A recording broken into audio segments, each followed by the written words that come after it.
Face ID and fingerprints feel instant, but the technology protecting your identity is vastly different between phones. On many Android devices, the fingerprint sensor can be brute-forced with unlimited attempts, a flaw that doesn't exist on iOS. This isn't theoretical. An attack named BrutePrint can systematically bypass Android fingerprint security. Meanwhile, Apple's ecosystem is famous for security. But is it unbreakable? The truth is more complex. We're going into the hardware, software, and real attacks to find out which system truly offers better biometric security. The core of the issue starts here. Android is open source, leading to a huge variety of devices with wildly different security. Android classifies biometrics into 3 tiers: strong, weak, and convenience. Your phone's face unlock could be a gimmick.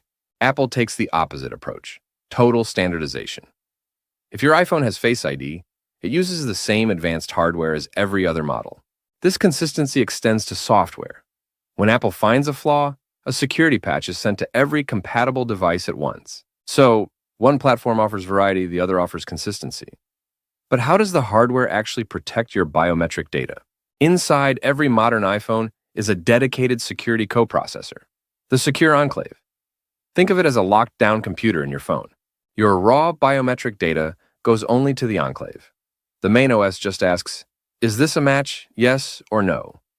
This separation is vital.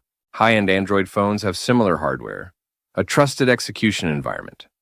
But implementation quality varies by manufacturer. This variation has consequences. A flaw in the data line between the sensor and processor on Android allows hijacking of the fingerprint image. On iPhones, that same data line between the sensor and the secure enclave is encrypted, making that attack virtually impossible. Apple's hardware seems almost impenetrable. So if you cannot break the hardware, how have hackers managed to fool these systems? Let's return to BrutePrint on Android. By exploiting 2 key flaws, it bypasses the normal retry limit for fingerprints. It tricks the system into allowing infinite fingerprint guesses. This is a fundamental failure of the lockout mechanism.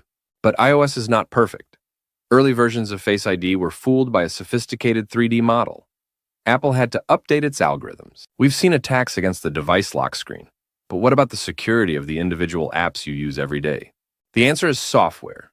The weakest link is often not the platform, but the apps running on it. Both Android and iOS are at risk here. On Android, many app developers misuse the fingerprint APIs, storing authentication tokens insecurely, which allows account takeovers. Tools like Frida can hook into an app at runtime, letting a hacker trick the app into thinking a biometric scan was successful. This isn't just an Android problem. A similar tool called Objection can be used on jailbroken iPhones to bypass in-app biometric checks. This shows that even secure hardware cannot protect you from a poorly coded app, but bypassing apps on a non-jailbroken iPhone is much harder. So we have hardware differences, platform philosophies, and app vulnerabilities. Let's connect these points to reach a final verdict. Remember Android's fragmented nature? That is the root cause of systemic issues like BrutePrint. Inconsistent standards create security holes. Now recall Apple's Secure Enclave. This integrated system forces attackers away from platform flaws and towards highly specific fringe attacks. The final piece is updates. When the Face ID spoof was found, Apple patched it for everyone. Millions of older Androids never get patched at all. So, which is truly better? One system with platform-level flaws, or another where attacks are focused on the fringes? Based on the evidence, iOS provides a fundamentally more secure biometric framework. The combination of hardware and consistent updates sets a higher baseline. However, no system is perfect. Biometrics are for convenience. A strong, unique passcode is still your most secure defense. The key difference is the type of risk. On Android, the risk can be the phone itself. On iOS, the risk is more often the apps you install. The world of mobile security is always changing. Which platform do you trust with your data? And has this changed your mind? Let us know below.